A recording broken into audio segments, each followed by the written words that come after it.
I wanted to thank Citrus for inviting me here today and all of you. And actually, the way I was thinking is maybe citrus brown bags are a way to get rain, so I encourage you to have more of them this year. I have a lot of information to share with you. As Steve mentioned, I have some handouts in the back, and I'll refer to them along the way. I'd like to just start off by a really quick Water 101 for California. And as I go throughout the presentation or remarks, I'd like to continue to reinforce that California is a really big state, and the regional scale is really the most effective at planning and managing water because of the great diversity throughout. I also like to touch on some of the key uncertainties and risks that we recognize and talk more about the California Water Plan, how we do strategic planning, the Update 09 and Update 2013, which should be coming out final in a month or two. And then also take the opportunity to share with you the Governor's Water Action Plan and the Drought emergency response work. So California gets its precipitation in doses, and it's very different depending on where you are and when you are. So the map of California there showing the precipitation contours. In the upper left corner, north coast, we get as much as on average 200 inches per year. And then in the southeast corner, we get as little as 5 inches per year on average. Very diverse. And the hydrograph here, the precipitation trend plot, shows that we are the tale of two extremes. We get it in large doses and then not enough.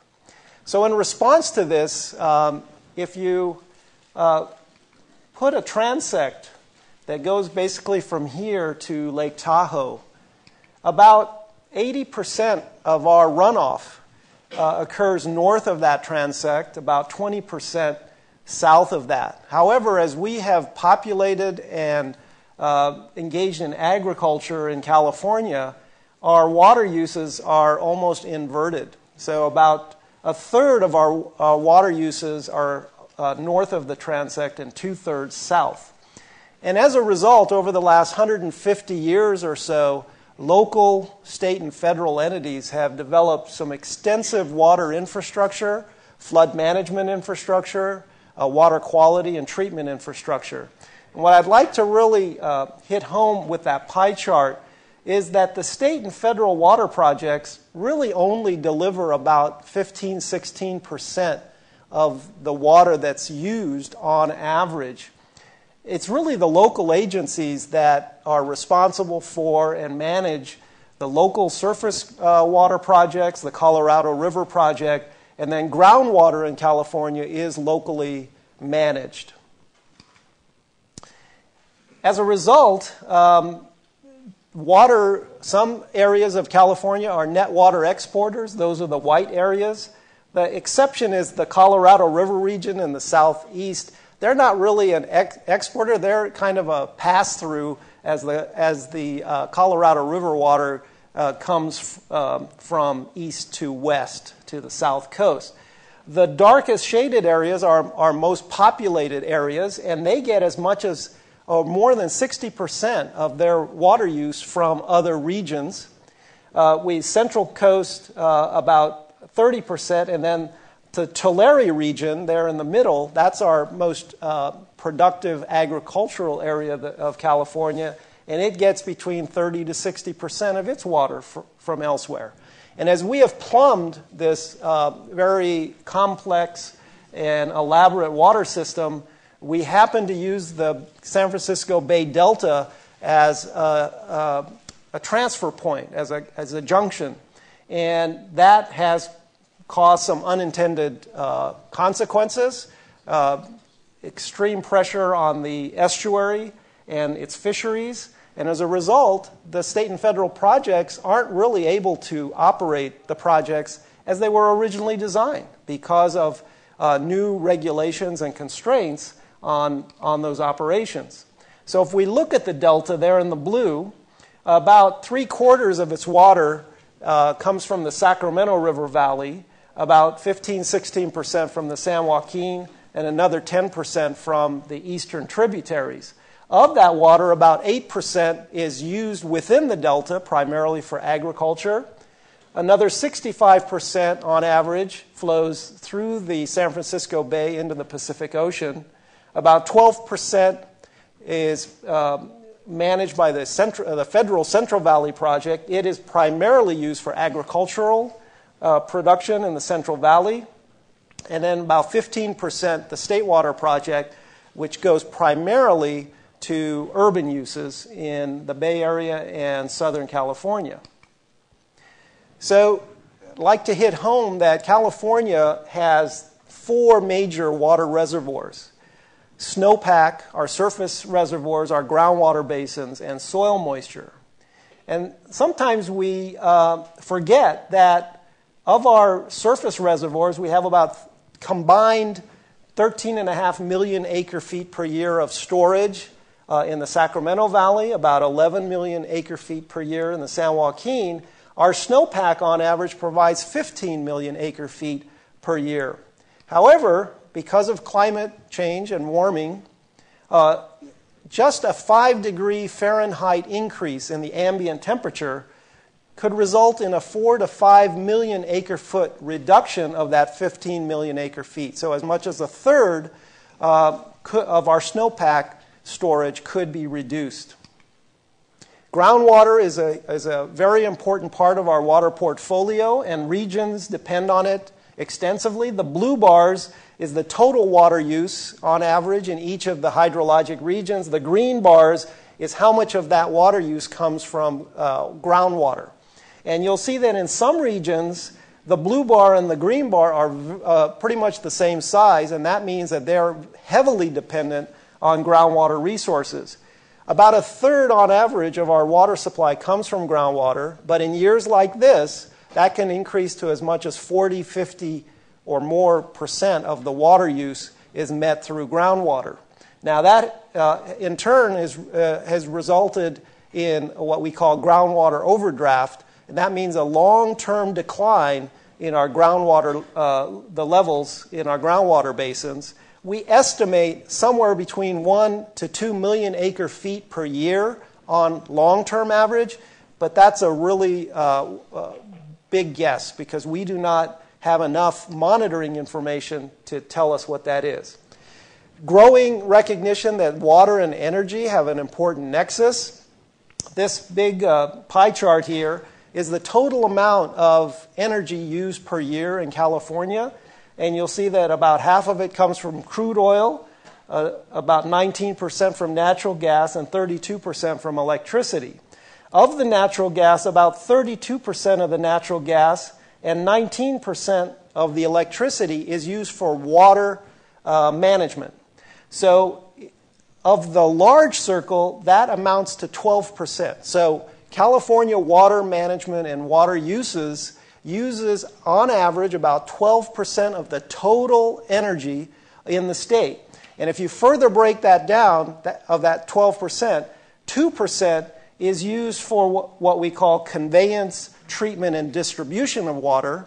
And the remaining 10% is at the end use, heating water, the water in homes and in businesses. We also spend a lot of money as a state on water. Probably not as much as we did in the 50s and 60s, but yet significant amount. And the line chart, what I'd like to hit home is, again, the local investment in our water is by far the greatest, relative to the red line, which is the state, and the blue line, which is federal. And you'll see the blue line, especially since the 2008 economic crisis, the federal investment has actually on the decline, something less than $1 billion a year. The state is investing something over $2 billion a year, and then the locals are well into the $18 billion per year. And when we say IWM, that's integrated water management, that includes supply, flood, water quality, everything that you would relate to water management in California. So some of that, more recently, since about 1999, some of that funding has come from state general obligation bonds. And you'll see that in 99, 2005, 2011, the amount of bond use has increased. And the green slice is how much has gone to all integrated water management. So in 99, it was about 10% of the total. That's increased to about 18% of the total general obligation bonds. Of course, with the use of those bonds comes the bond indebtedness, which has to get paid through the general fund. So people sometimes don't recognize that whether we pay as we go through the general fund or through a general obligation bond, ultimately the taxpayers pay for it. The difference is the GO bonds are like a credit card. You have to pay interest. Whereas if we did it on a year-by-year basis in the general fund, we wouldn't pay that added bond indebtedness. So a lot of things are increasing the vulnerability and risk to our water system, flood system, water quality system. And in the water plan, we describe in some detail the many factors that are placing pressure on that. I'm not going to read through those individually, but ultimately those pressures are leading to some unintended consequences. And in Update 09 of the water plan, we made this broad sweeping statement that the entire system, the water and flood facilities, the watersheds, the ecosystems, they're losing their resilience, their ability to adapt to these many pressures, and then they're changing in undesirable ways. The water plan includes a lot of data and information. This is what we call a butterfly chart. It includes, on this presentation, water year 2001 on the bottom row, all the way to 2010 on the top. The left wing of the butterfly are the different types of water uses. This is a statewide accumulation.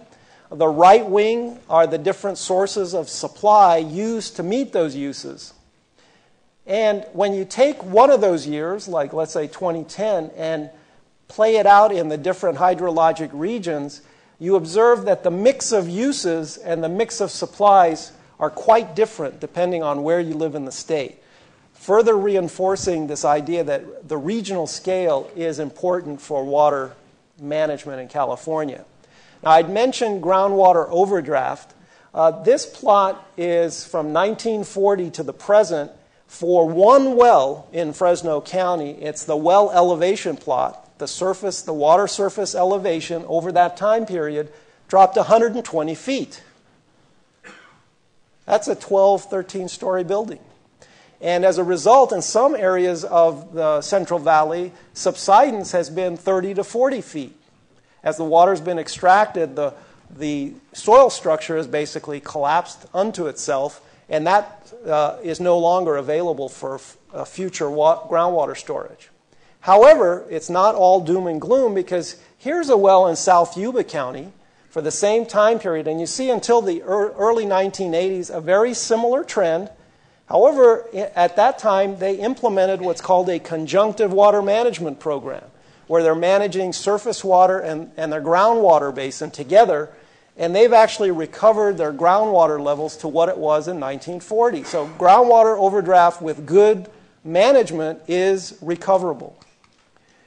As part of this water plan update, we took all of the available, these well elevation plots and contouring program, and came up with some estimated groundwater change in storage for the years 2005 to 2010. Now, we don't have a good estimate of what the porosity is across those regions, so we took a range, and that's why you'll see a range, let's say for SAC region, somewhere we estimate that between 2005 and 2010, the groundwater change in storage, a negative means a reduction, was between 0.7 and 1.7 million acre feet. In the San Joaquin Valley, between 1 to 2.6 million acre feet, and in the Tulare region, between 3.7 and 8.9 million acre feet reduction. Now, these aren't what we would call overdraft, because overdraft is over a longer time period, but this certainly is a net withdrawal and depletion of groundwater in the Central Valley. So climate change is only going to make it more challenging for us. Higher air temperatures means more evapotranspiration for our agriculture and in our urban landscapes. Higher water temperatures putting more pressure on our aquatic ecosystems. Scripps Institute did a study a few years ago about our snowpack, that very important storage that we have. And they estimate that by the end of this century, our snowpack could be something between 20 to 40% remaining. That would be a huge change in the way we would manage our water in California. And here's a hydrograph of the American River. And right in the middle, 1956, that's when Folsom Dam was completed. When the engineers designed Folsom Dam, they looked at the hydrograph before. And in those days, the motto was, the hydrology of the future will be that of the past, so we're going to design it with that in mind. However, if you just look at the pattern after 56, much flashier. So already at Folsom, they've done system reoperation. That means changing the operational rules to be more in sync with what is being observed in the flow pattern. Sea level rise. We've had a 7-inch increase at Golden Gate over the last 100 years. And now it's estimated that by the end of this century, we could be between 1.5 to 4.5 feet higher. Now, that will put more pressure on our levee systems, including the delta. It will cause greater salinity intrusion into our estuaries. And all of our coastal groundwater basins and watersheds will experience salinization. We are in a drought. This year and the last two, again, is a reminder that drought is a part and parcel of California water management. It's not an aberration. We are now in a 3-year consecutive drought.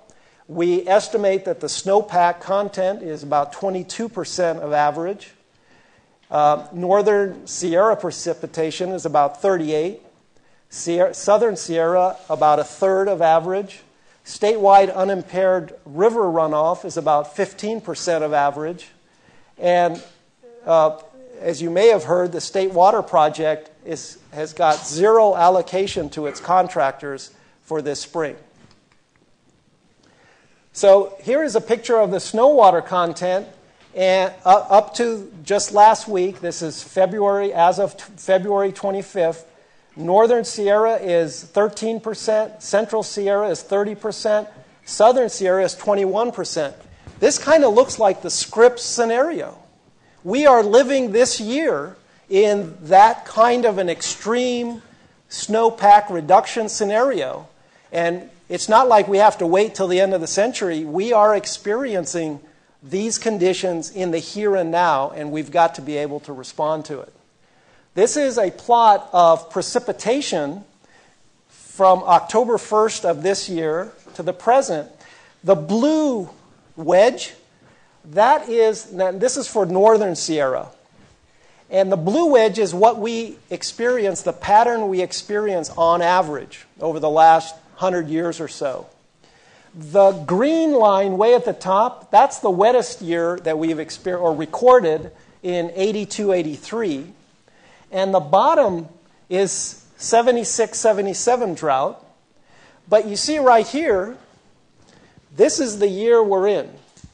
And up until the February storm that we had 2.5 weeks ago, we were skating right at or below the 76, 77 drought.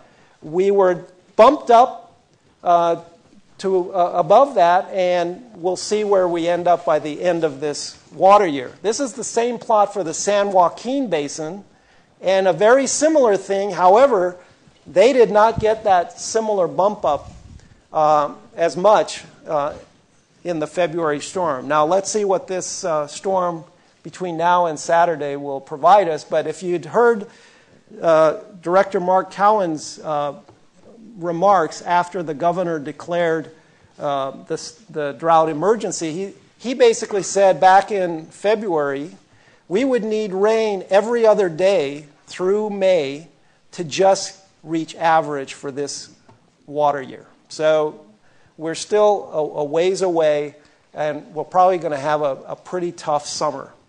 This is a graphic showing the major reservoir storage throughout the state. The yellow bars is the capacity of the reservoir. The blue is where we are currently. And the red line across is what's average. So you'll see in most of the reservoirs, except for a couple in the very far part of the state, we're well below average storage. And this is as of February 20th. This is just one reservoir plot for Folsom. We have one for Shasta and Oroville and others. Again, that blue wedge is what the trend is on average at Folsom. And the green is the 82-83 wet season. Here's 76-77, and you see Folsom was skating well below this year. This is this year. And again, with the February rains, we just got back to what it was in 76-77. So we are really at one of the driest experience levels in Folsom Dam.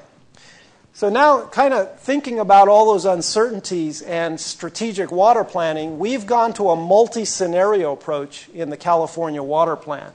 So in Update 09, we had a planning horizon of 2050. We considered population, land use patterns, the amount of irrigated crop acreage in California, how much water dedicated to the environment. And we looked at three scenarios: a current trends, a slow and strategic growth, and a more expansive growth. And for each of these major factors and others, we picked different values to tell this scenario or to describe that scenario. And we went ahead and did an estimate of water demand change based on those scenarios. So the zero line is what we basically use on average. Positive means an increase in water demand. Negative means a decrease in water demand relative to that average amount. The solid bars are the three demographic scenarios with assuming historic climate patterns, no climate change. And you'll see there the big takeaway message for us in California is the way we develop on the land and manage our ag and urban resources has a great impact on water demand. And we are not destined to ever increasing water demand just because we have more people. How we develop on the land really has a bearing on that. And in fact, in the slow and strategic growth, we estimated perhaps even a reduction in water demand statewide relative to what we're currently doing. We overlaid 12 climate scenarios, and that's what those hash bars are showing. And in all cases, what that says, all scenarios, climate change will likely mean higher water demand in California, regardless of which scenario we're dealing with. Now, if you take those three scenarios and play them out in the 10 hydrologic regions, you'll see that they play out very differently. And one of the handouts I provided you is the water plan highlights, and these graphics are in there and maybe easier to read than what's on the screen. But again, this shows that even taking those same scenario assumptions, what the regions will experience is very different. And that's, again, an important part of regional water planning. Now, for Update 2013, we took the three demographic scenarios to 9 combinations. And we took the 12 climate scenarios. We added a 13th one for all regions. And then we did some more detailed analysis for the Central Valley, the 3 hydrologic regions in the Central Valley. We actually looked at 22 climate scenarios. And these trend plots on the top is irrigated crop area. The blue line is what we experienced historically. And those bands are what we considered in our scenario analysis. Population, and then ag water demand and urban water demand. related to those population levels and assumptions and the irrigated crop area. And you'll actually see that in agriculture, there seems to be a general reduction because our experience has been ag land has been converted more and more to urban. And that's why there's a reduction. But the amount of reduction depends on the amount of conservation and other assumptions. The other is urban water demand. You'll see that it certainly could go up, but if we experience the scenarios and the climate on the bottom, we could actually be seeing a very constant urban water demand all the way through 2050. So again, we're not destined to ever-increasing water demand.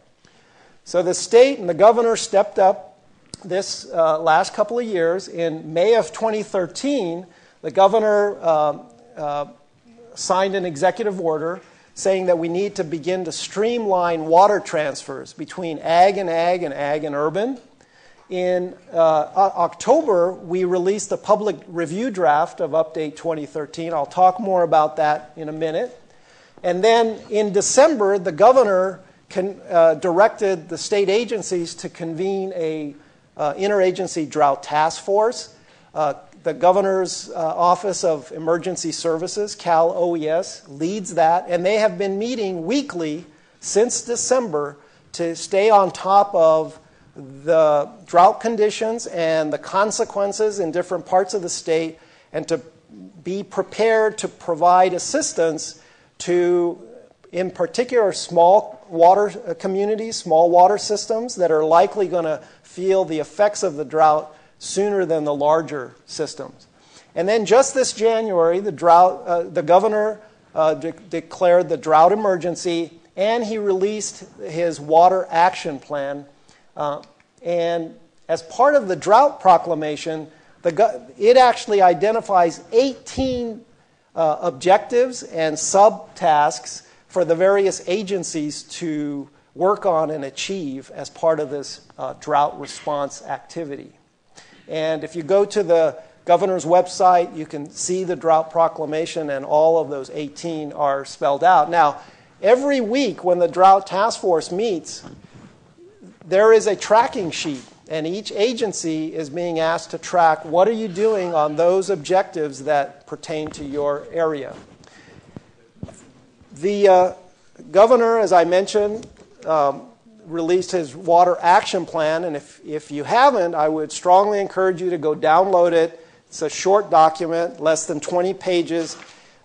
It is the Brown administration's priorities over the next 5 years. So these 10 objectives have actions under them described in the plan, and it includes direction to the various state agencies to work and achieve these objectives over the next 5 years.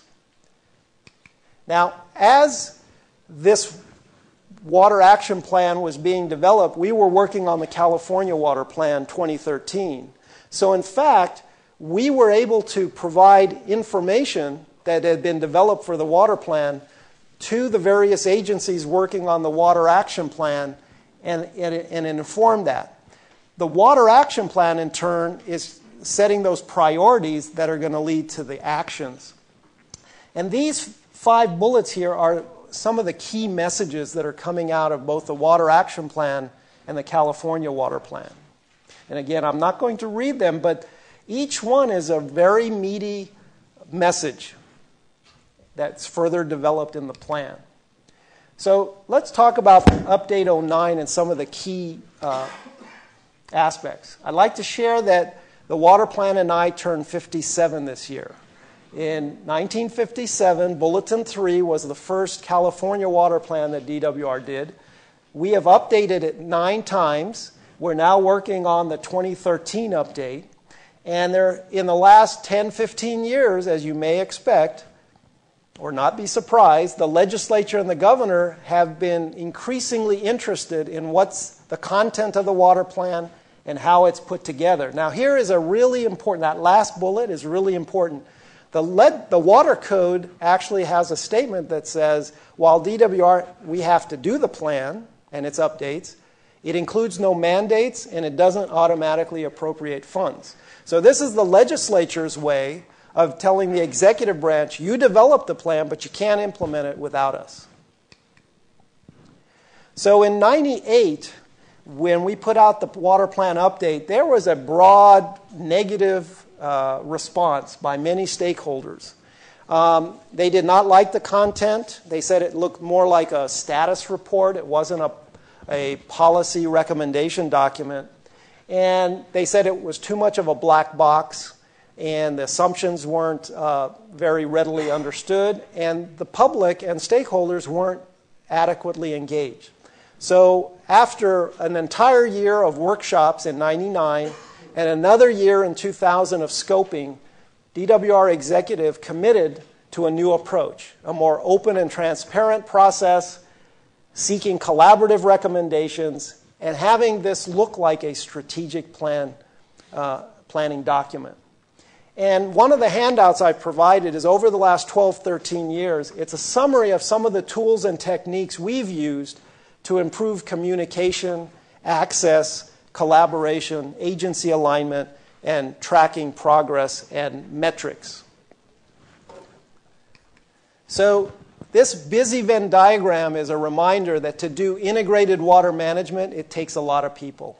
And DWR does not have all the responsibility, authority, or expertise to do that. And so we actually brought in for Update 09 20 other state agencies for the first time to formally work on the water plan.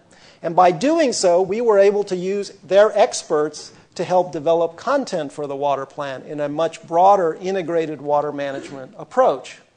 We also had a 60-member public advisory committee, regional forums, and then in the bottom, what we called SWAN, the Statewide Water Analysis Network. This is the technical advisory body basically providing data and tool support for the water plan update. So the theme of Update 09 is, surprise, integrated water management and sustainability based on 3 foundational actions. Use water as efficiently as possible, protect the quality of that water, and be good stewards of the environment and ecosystems that depend on that water. And to do that, it advanced 2 key initiatives. Integrated regional water management, a recognition that California as a state has to do a better job at regional scale water planning and management. The second initiative is statewide water systems that have been built over the last 150 years between these regions have to be maintained and improved over time. So the state of California has now spent and or appropriated $1.5 billion with a B in what's called integrated regional water management. As a result, we have now in California 48 regional water management groups, covers 87% of the land, 99% of our population. Now that number 48, I'd like you to compare it to 58 counties, several hundred cities, and over 2,300 special districts that over time have responsibility for some aspect of water, flood, water quality management.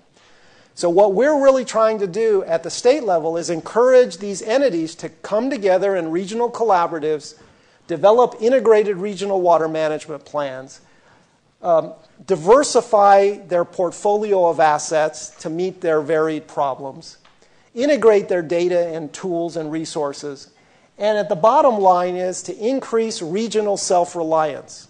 So that map that showed net exporters and net importers, the message is as we grow and change population and development in the state, regions cannot look great distances away for water supply to support that. They have to do a better job of using their local regional water and developing it further. So a big part of that is integrated flood management. For many years, these planning efforts have been done in silos, and the projects done to reduce flood risk really were done independent and aside from those for water supply and water quality and vice versa. So now the message is we need multi-benefit projects. We have to reduce flood risk while at the same time recharging groundwater basins and protecting our floodplain ecosystems. And this is the biggie for California to make this work. Our land use planning is done at the county and city level. Our water management and planning is done by water agencies. Historically, they haven't communicated very well. And integrated regional water management groups, there are more and more bringing these folks together so that they can do a better job of coordination. So what the water plan now has is a toolbox of 30 different resource management strategies. These are ways to reduce water demand, improve efficiency, increase supply, improve flood management, improve water quality, practice resource stewardship. These are the land-based: watershed management, forest management, ag land stewardship, recharge area protection. And then in Update 2013, we added 3 of those 30. We added to the toolbox: education and outreach, sediment management, and water and culture. And there is a chapter on each of these strategies in the water plan, both in 2009 and in the 2013 update. And they include a description of the strategy, what more we could do by 2030, issues, implementation issues, what's making it hard to do some of these things, and then recommendations for reducing or eliminating those barriers. So Update 2013, one of the handouts, and hopefully this brochure will be a moot point because the Water Plan 2013 will come out in the next month or two. And when we started Update 2013, working again with a very diverse set of stakeholders, we now have 28 state agencies on the steering committee, and we have, again, 50 to 60 stakeholders. We now have a standing tribal advisory committee with about 35 tribes and tribal organizations represented. And this is the list of enhancements they asked for in 2013. So we set up caucuses to work on each of these additional topics. And that information has informed and improved Update 2013. So this is the sustainability discussions in the water plan are now focused around public safety, environmental stewardship, and economic stability. And these are kind of lists of the different types of values and accomplishments that would be required to achieve all 3 of those concurrently. So 3 themes are now emerged in Update 2013. We have to double down on integrated water management. It seems to be working. Some places are doing it better than others. We have to put more resources, more technical assistance, and make these 48 regional groups even more successful in the future. We have to strengthen government agency alignment. So what's that about? As we've been working on Update 2013 and distributing this $1.5 billion, what we're hearing from these regional groups is, you're telling us to get together, you're telling us you want us to do these multi-benefit projects. When it comes time to get the permits and the things to get it done, the agencies aren't on the same page. We're getting conflicting messages and pulled in different directions. So as a state and working with federal agencies, one of the themes is, if we're serious about integrated water management, government has to refashion the way we do planning, policy setting, and regulation setting to actually help promote and support integrated water management. And then ultimately, it's to provide the funding needed to invest in innovation and infrastructure. So what do we mean by innovation? That's ways to improve water governance, ways to improve planning and public engagement in water management, ways to improve agency alignment, information technology. Now that's where Citrus lives. How can we improve data and analytics needed to make the integrated water management decisions? We're not there today. We have a lot of good tools and data, but they are developed and were developed in silos. Different expertise, and we need to find ways to get these to crosstalk and provide a more multi-benefit approach to water planning, and then more important, or as important, indicators on the back end to know that we're actually achieving the things that we're setting out to do. And then water technology and science is also where you live. How can we use technology to make our job easier and more cost-effective going in the future. And we have to invest a lot in infrastructure, both green natural infrastructure, improve our watersheds, our floodplains, and human infrastructure at multiple scales. And the state of California has a responsibility to help fund these innovation activities which can provide benefits to all regions and then provide seed money to the different regions to get them to work on improving green and gray infrastructure in this integrated water management and sustainability approach. So if you look at the middle of the highlights for Update 09, and we're going to do something similar for 2013, we put a double fold out. So we said some folks may not even have time to read this 20-page document. So this is the entire strategic plan summarized on 4 pages. The vision, the mission, the goals, and for Update 2013, we had 13 objectives. Excuse me, Update 09. For Update 2013, we've now increased that to 17 objectives and over 350 actions. We couldn't fit that on the 4 pages. You'll have to go to the implementation plan. But really, for your work, if you look at Objective 10, improve data and analysis and decision making, and 11, invest in new water technology. Both 09 and what's in 2013 is much improved and much expanded. We had the opportunity this time to work with the California Council for Science and Technology. It's called CCST, and it has members of all UCs, all CSUs, all national labs. I think it's a well-kept secret, and it's very underutilized group. We came together and partnered on this update of the water plan. They're working on a water technology recommendation report for the legislature and the governor. We were working on the Water Plan 2013. We pooled our resources. Their report's going to come out this April, and so will the water plan. And the recommendations in each are very consistent, if not identical in some cases. So what I would encourage you to do when that CCST report comes out and the water plan, take some time looking at the recommendations under the objective for data and tools and the objective for water technology. Some of the grad students working at Citrus might want to pick one of those ideas that have been identified through a lot of public process and a lot of stakeholders and say, this would be worthwhile, and people are telling us that this has value for the state of California. So another big addition to this water plan is a finance framework. We do not have a water finance plan. We couldn't get there. We don't have the data.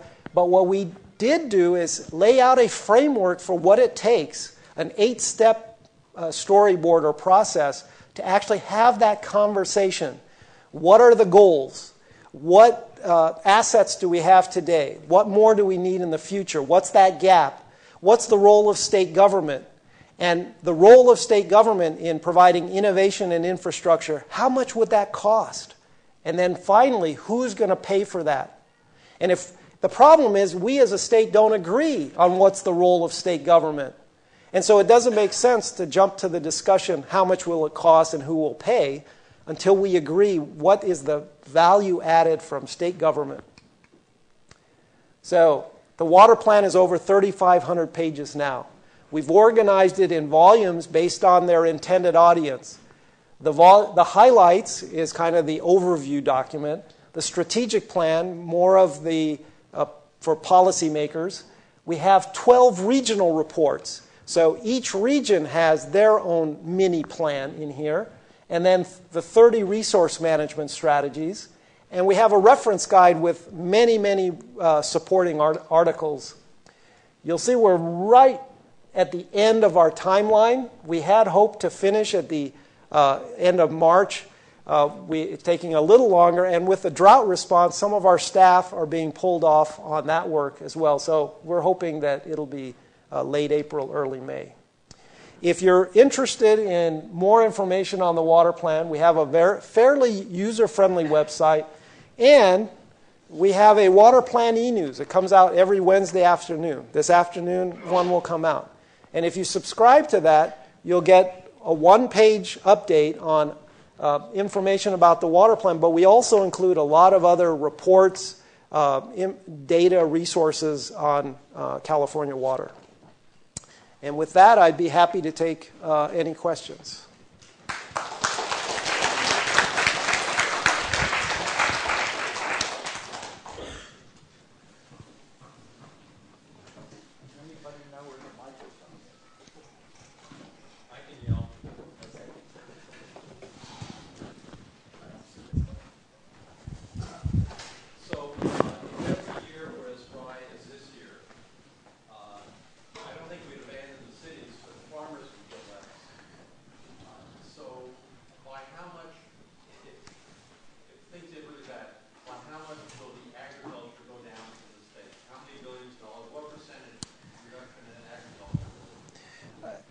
You know, the scenario that I showed, those trend lines, some of the scenarios that we looked at, climate scenarios, are on the dry side. Now, I think it wouldn't be realistic to say every year would be like this, but we could have prolonged periods like this. And what I'd like to share with you before we reallocate California water here today is that on average, our per capita water use in cities is about 170, 80 gallons per person per day. And in some regions, that could be double. And at least half or more of that is outdoor landscape water use. And we are, in many places, trying to maintain an English landscape or a Scottish landscape in a semi-arid Mediterranean climate. So we, as a state, even in our urban areas, have a lot of potential for additional conservation and management without changing our quality of life. And why do I say that? In Australia, they are using about half, so around 70 to 80 gallons per person per day. And if you go to Israel, it's in the 50, 55. And I don't think people would argue that their quality of life is bad. And so as a state, even on the urban side, we have a lot of work to do. On the ag side, there is more potential for conservation. The water plan estimates that on the even net, we could get another 1 million acre feet per year of conservation throughout agriculture in California. And so I think before we go to taking one person's water and giving it to the other, we should really have this conservation ethic double, triple, quadruple emphasized. So as a state, we have to really be more efficient with our water, and we have to manage our water in more effective ways. And here's an example.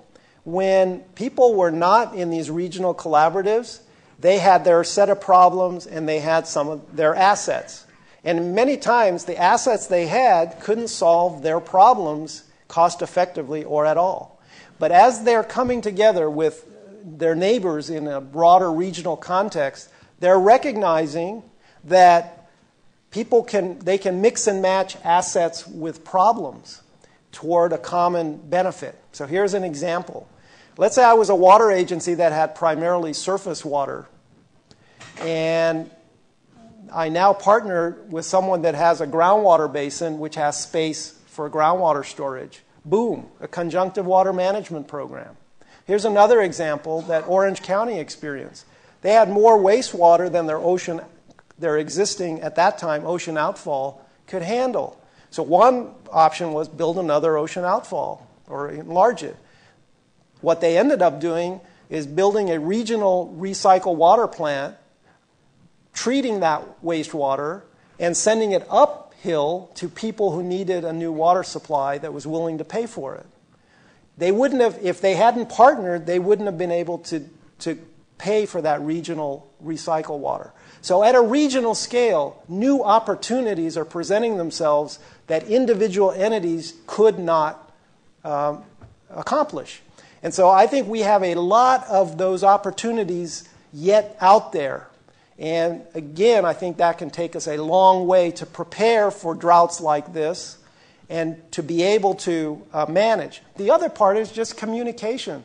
Good drought response is having a good communication network. Well, when cities and counties and water agencies are talking with each other, they're going to be able to respond and react and have those relationships in place so that when the crisis happens, they can jump right on it. They don't have to do it for the first time. You have time for one more question? I was wondering, in the script scenario you were talking about, where you significantly reduce snowpack, Yes. and we'll be getting increased runoff and less storage throughout the year, how do you see us physically adapting to that reality?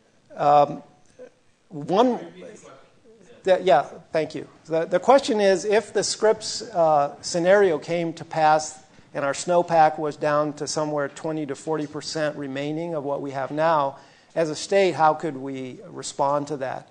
And one thing is, there's not a one-size-fits-all solution. It depends where you are. However, I think groundwater conjunctive management is a big part of that. We have a lot of opportunity to recharge our overdrafted basins if we think ahead, and when those flashy storms happen, we're able to spread it out or capture it and recharge it into the groundwater. Right now, we are not doing that. Right now, the people on the coast who flush their toilet, the water goes into the Pacific Ocean. And that is not available for any other use inland. If all wastewater on the coast were recycled, treated, and reused in the watersheds there, that would be a great. So we have to find ways to capture the water that we will get. If we have less snowpack opportunity, we're going to have to use our groundwater. Some local surface storage additions may be very effective. Right now, the Metropolitan Water District of California, a few years ago, they built the Diamond Valley Reservoir, about 800,000 acre feet. That has provided them not just water supply, but the opportunity to invest in other strategies. So if a groundwater recharge opportunity came up, because they can store water, they can use that.